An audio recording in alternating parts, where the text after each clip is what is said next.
What we're doing here is we're doing a self-massage for our feet and our calf muscles.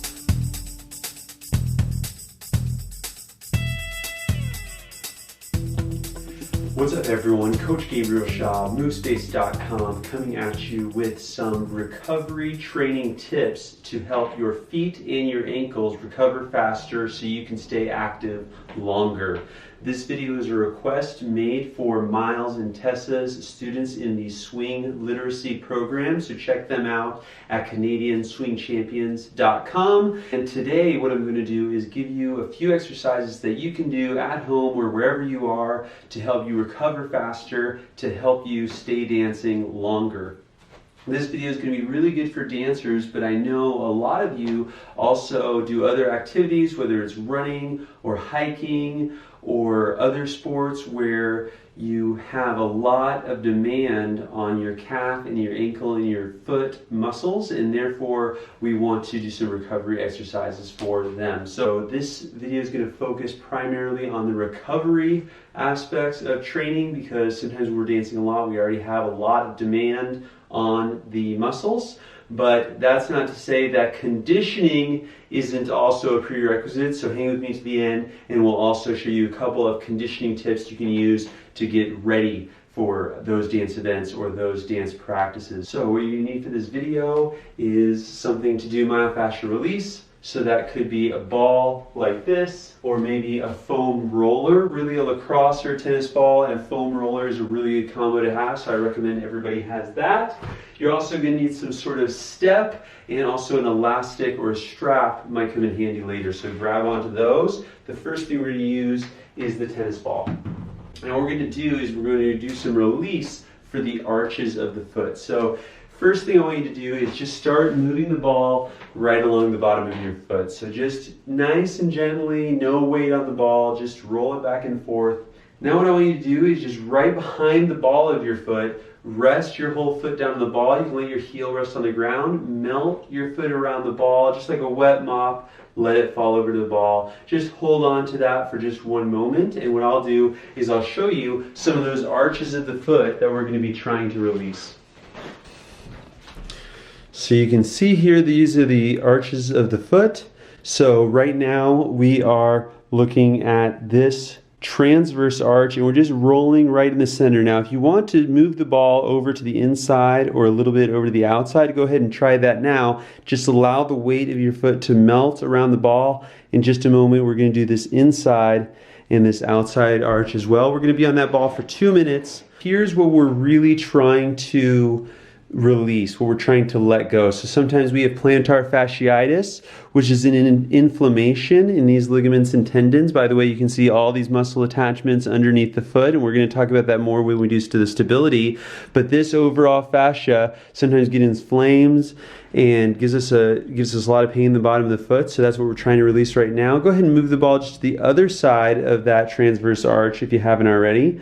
So go back and start rolling this medial arch, and all you have to do is put the ball right around here and then just allow the foot to melt around the ball. So we're working on that medial arch for just a moment. You can see how that plantar fascia is connected to that achilles tendon, which sometimes gives us pain on the back of our ankle. So if you felt that, we're also going to look at some stretches for the muscles that insert into that Achilles tendon, that gastrocnemius and that soleus. So let's move that ball now over toward our lateral arch. So now we're going to move right to the outside, put the ball right on the inside of this line here, find a spot where you're really feeling it, and then let your weight just settle down on the ball. And we're just going to be here a moment longer on this foot. And then what I want you to do is go ahead and come off the ball and just relax and just shake your feet and feel your foot on the ground. Maybe do little pulses, feel how that feels like. You should feel a little bit more awake in the bottom of the foot, and you should feel your arch moving a little bit more. And so that's really what we want. So then of course you can just do your other foot the same way. Remember, we started with rolling out the bottom. Again, this just takes about 2 minutes on the bottom of each foot. And your transverse arch, you might ball the foot, so on the foot, down on the ground. We're going to look through the side. We do the local exercises when you go to the inside of that transverse arch. Let your foot melt around the ball. Go to the outside of that transverse arch. Let your foot melt around the ball. So then we do a little trigger movement there, so we can try to squeeze into those. You know, put so much pressure, there's no place you can stand, but do that. And then we go to that inside arch. When the heel arch is relaxed, let the foot around the ball. So this is really good if your feet give you pain after a long dance. I definitely recommend you do this. And now just feel what that feels like. Do a couple pulses, feel, maybe do a couple of your foot rolling and see what the difference is. So I'm going to move on to my foam roller. And I'm going to start rolling now those muscles on the back of the leg, just like we talked about that insert into that Achilles tendon, hitting now the opposite side of my ankle. So what I'm going to do is I'm going to put one foot on the roller just like that. The other foot I like to just go right over the top. Really slowly start rolling from the bottom of the calf muscle, not the ankle itself, but the calf muscle, all the way up to the top of the calf muscle, not the knee itself. Just do a couple rolls nice and gentle. Notice I'm lifting myself up here. That's just to get a little more weight on the roller. If you want more weight, you can lift up or lean more over the roller. If you find a spot that's talking to you a little bit, in other words, you're getting an increased sensation in the bottom of that foot, just rest on that spot and see if you can't get some release or relaxation through that muscle. Maybe pointing or flexing the toe.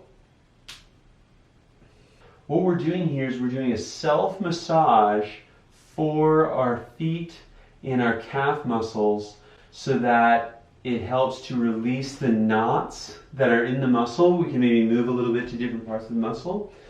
And when you help relieve those knots in the muscle, you help the muscle work better, recover faster, get better blood flow. By the way, not only dancing longer, but this can also be good for runners, hikers, swimmers. Good, let's just go ahead and try that same thing on the other side. Again, you might just start rolling nice and gentle, and then just find a spot that's talking to you. You can choose to lean in a little bit or put that weight down on. You can choose to go back and forth with the toe. You can choose to lift up. Whatever helps you feel a nice sense of release and relaxation. Keep going with your ankle. If I'm controlling my weight shifting in my dancing, then I need to use those calf muscles. Or even if I'm just walking, and if you're doing a pointed toe walk like a lot of dancers do, or I want to try to move quickly on the spot for a little bit quicker song or for some footwork, I'm going to really be doing a lot of demand on this, which is why sometimes people get pain in the back of the ankle, especially when you take on too much, too quick, like we're doing a lot of training either for a big dance event or from something else. So you can go ahead and relax off that roller now. There's a lot of other things that can be done with myofascial release, so we can do a whole video where we just focus on different things with myofascial release for the feet, and maybe we will in the future. But for now, let's move on, and I'll show you a couple of other exercises. So this next couple, we're just going to move our feet around a few different ways. It's always good to do a little gentle mobility after to stimulate that blood flow and get rid of delayed onset muscle soreness after we've used our foot a lot. So we're just going to move our foot a couple of different ways. So I'm going to do this actively, and this is going to start stimulating a little bit of muscle action to help prepare me for dance or help loosen things up after my dance. So you can grab onto a wall or a chair. All I'm going to do is I'm going to try to point the bottom of my foot one direction and then the other way. So what you can see is that I'm not turning my foot this way, and I'm not turning my leg this way, and I'm not really pointing and flexing the toe. What I'm doing is I'm supinating and pronating the foot or turning the foot inside and outside. And you're going to feel a little bit of stretch here on the outside of the foot and then a little bit of stretch here on the inside of the foot. And let's try the other side. Good. Now we can go to our point and our flex. So just pointing the toe, pulling it up, pointing the toe, pulling it up. And side, side.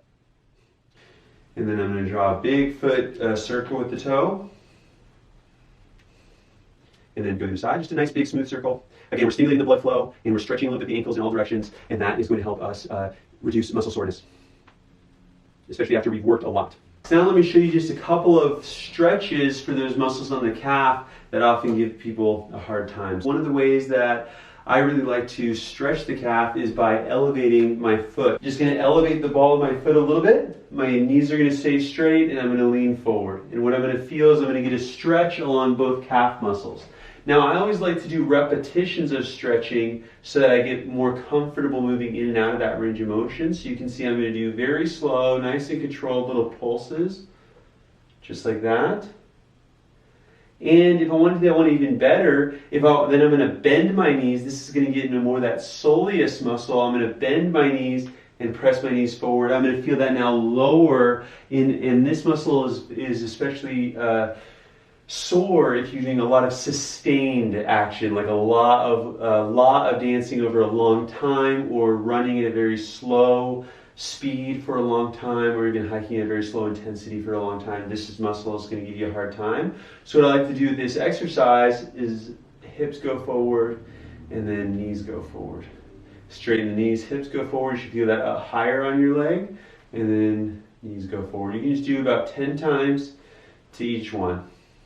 I like to use a wall so I can get a little bit more stretch right at the bottom of the foot. I'm going to put the ball of my foot against the wall so it's higher, and then I'm just going to press my knee against the wall, and that's going to stretch a little bit more on the bottom of my foot. Come out, press, 2, 3. And you can just do about 10 times, very slow, very controlled little pulses, 10 times on each side, and already I'm starting to feel a lot better on my calves and the bottom of my feet. Okay, so this is a few quick stretches and recovery exercises that you can do to help you dance for longer, help recover quicker after your dance. Again, these exercises are also good for after a long day of running or hiking or other exercises that require a lot of strength in the bottom of your foot. What we're going to do next is look at some stability exercises that are going to help you to prepare for those activities a little bit better so that your foot is nice and strong and ready to go.